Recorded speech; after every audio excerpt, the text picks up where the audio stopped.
Welcome back, ladies and gentlemen. Game number 3 between WhiteRa and DarKFoRcE. What is up with me today? I tell you guys, I am just bonkers today. Absolutely nuts. So good luck from WhiteRa. This is game number 3 between WhiteRa and DarKFoRcE. This time we are on Shattered Temple. We are tied up, of course, 1-1. It is game number 3 in this best of 3 series. Yes, I've said that already.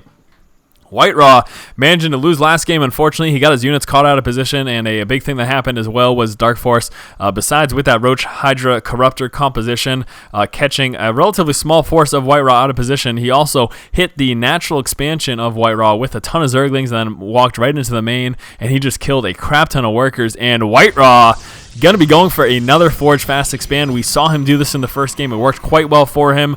The first game, WhiteRa did go Forge Fast Expand. He got hit with a Speedling Baneling drop, but with that 6-gate power, he was able to pump out a ton of units to defend himself, and then basically in the later game, he just had a superior army to DarKFoRcE. DarKFoRcE was basically from that point forward never able to catch up because he cut his economy back so much in the early game to try to take out WhiteRa nice and early.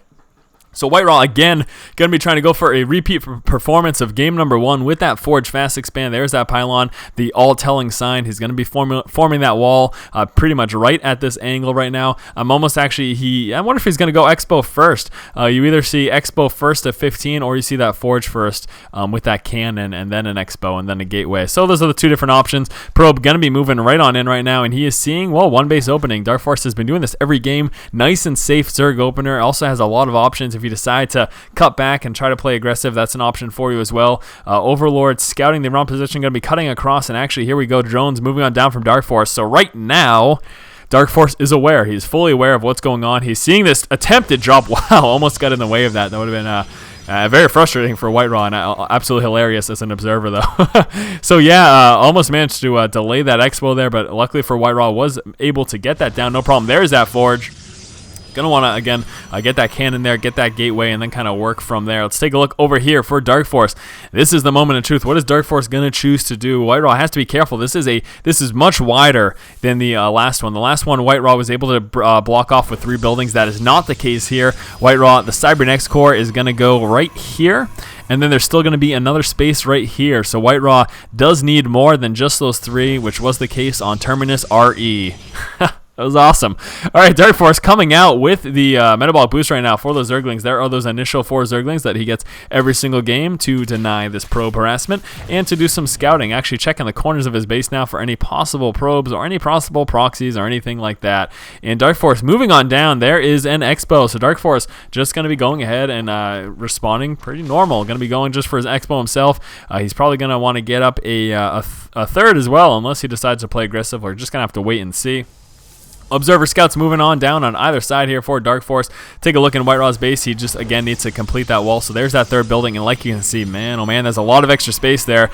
So he's going to want to be able to block that off at some point. He doesn't need to do it immediately. Early game with just these Zerglings, you're quite fine. The 1 cannon's going to be enough. There's an additional gateway coming down from him. And actually, here we go. Probably going to see, what is it going to be, a pylon? Yes, there it is. So there's a pylon there as well. So now WhiteRa's wall is nice and secure. Feeling pretty safe. Just at this point, going to go ahead and probe up. Going to get that warp gate research, obviously. But just wants to work right now on his probe count, get a nice strong economy. And what is DarKFoRcE doing? DarKFoRcE has a Roach Warren, metabolic boost just about finished. He's back on mining gas, and that is almost pretty early for a Roach Warren. Very interesting there. 5 roaches. Uh-oh, DarKFoRcE not playing standard, not droning up. He is being aggressive. He wants to do some damage. Already starting things out here, working down that pylon, and we're going to see a push right now.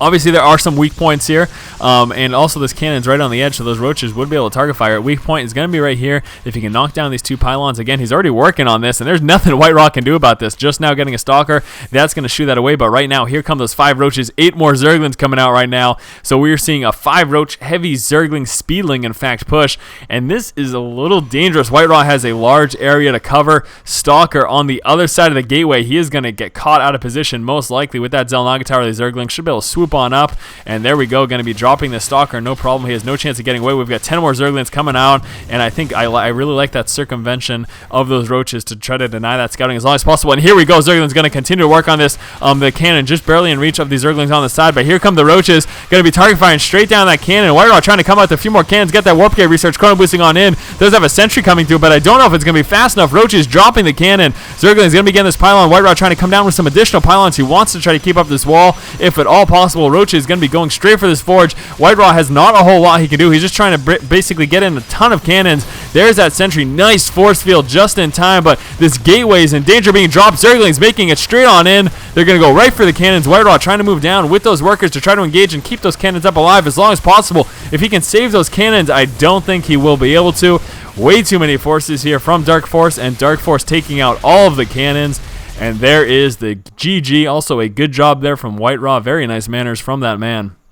There you go, guys. Game number 3 going to DarKFoRcE. Very nice. We saw WhiteRa try to go for that Forge Fast Expand, but that very heavy, that early game, 6 roach. There's 6 roaches here and a ton of speedlings, and that was just too much. Again, this wall here on this particular map is very, very large, very difficult for you to actually wall that off effectively. So there you have it. Unfortunately, for WhiteRa, DarKFoRcE was able to take advantage of those weak spots in the wall, and he just had that one cannon up, and that as well was definitely led to part of his demise, because that one cannon was all that was defending him for quite some time. So there you have it, guys. Game number 3 goes to DarKFoRcE. DarKFoRcE ends up winning this best of 3 series. Hopefully you guys enjoyed it. As always, if you like the content, subscribe to the channel. Keep watching and keep owning.